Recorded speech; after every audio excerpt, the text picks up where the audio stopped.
Hello, everyone. Many times during the course of Russia's invasion of Ukraine, Adam Kinzinger, whom I deeply respect, even though I don't agree with him on a lot of stuff, said when people were saying, oh, Ukraine is losing and Russia is winning. Okay, consider that you went in somewhere intending to be there like 2 or 3 weeks before you won. And then you ended up getting stuck there for over 4 years.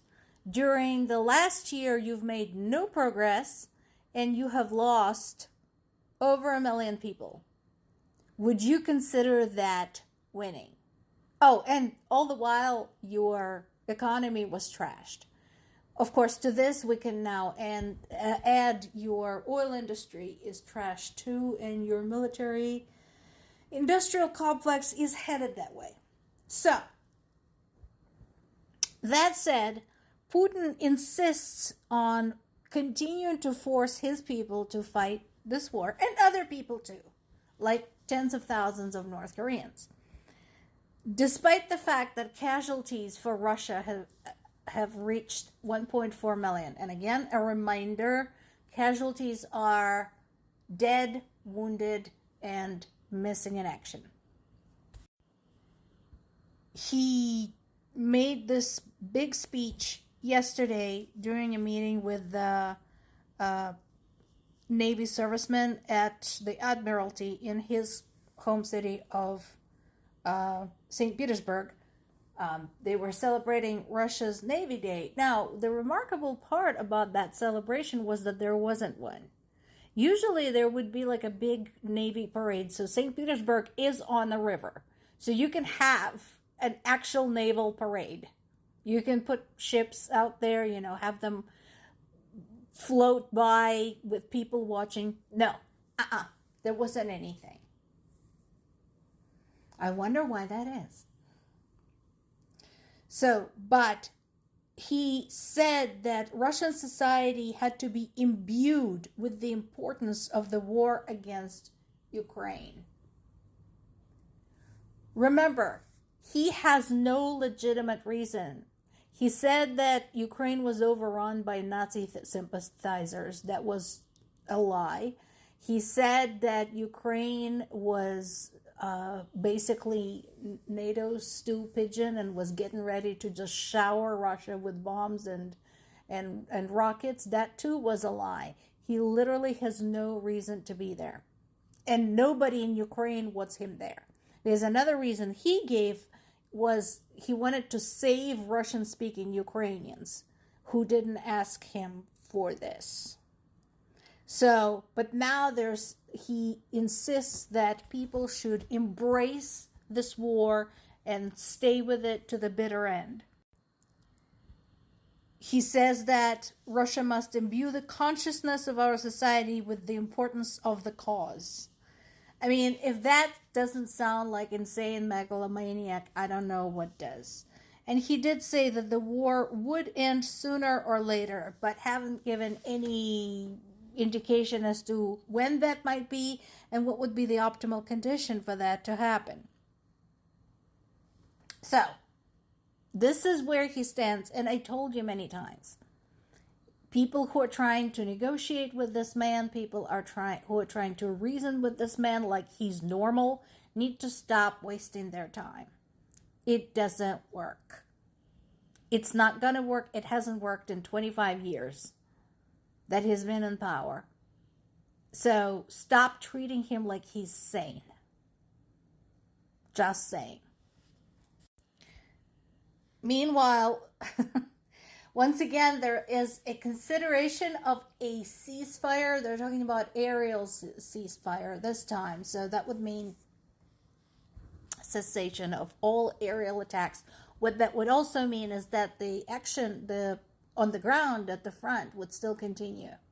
And the action on the water would still continue. Just nothing going through the air. And I think we already know the outcome. Now, what Ukraine is hoping for right now, what Ukrainian government is hoping for right now, is that the U.S. is pissed off at Iran, despite having blundered there just as badly as Putin blundered in Ukraine. I have no great sympathy for Iran, but nevertheless, I believe U.S. had no business being there. That was idiotic.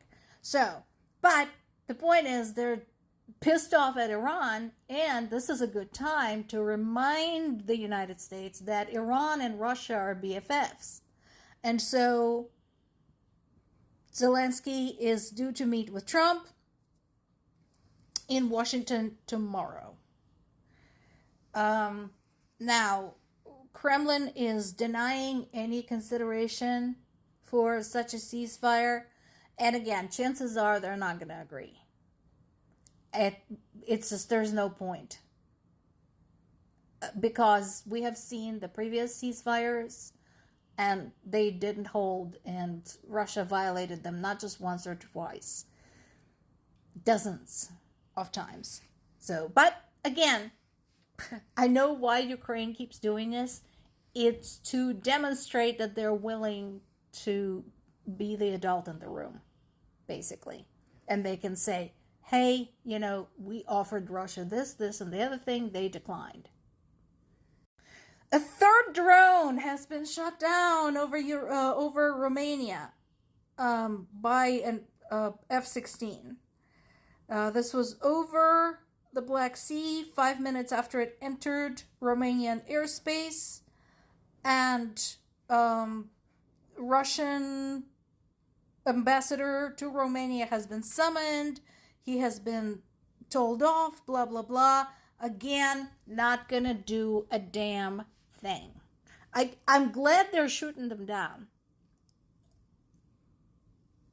Although scrambling an F-16 to shoot down a drone, Ukrainians will tell you, is a bit of a waste. But okay, at least they're taking decisive action. Again, my question to everyone involved, to all of the countries whose airspace has been violated, what are you going to do if it's not a drone?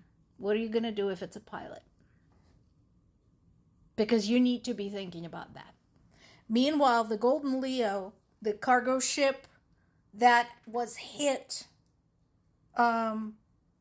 last week, sunk off the coast of the Black Sea. So now we have updated numbers. 9 crew members were killed in the attack. 8 were evacuated. And so the cargo was corn. It was not a military ship. There was no reason to touch it, but Russia fired on it and is now lying about it. They're saying that that particular ship came from the port that handled military cargo. All the ports handle military cargo. That doesn't mean all of the ships carry military cargo, you morons. They were just looking for another excuse to show off.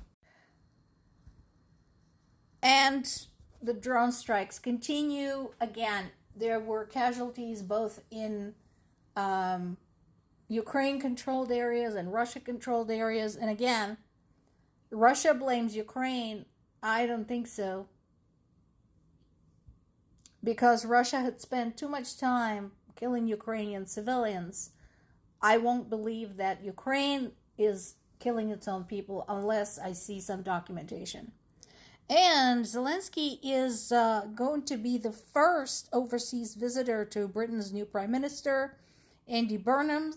So we'll see how that goes. Britain has been very staunch in its support of Ukraine and a good collaborator. So we'll see how that relationship develops.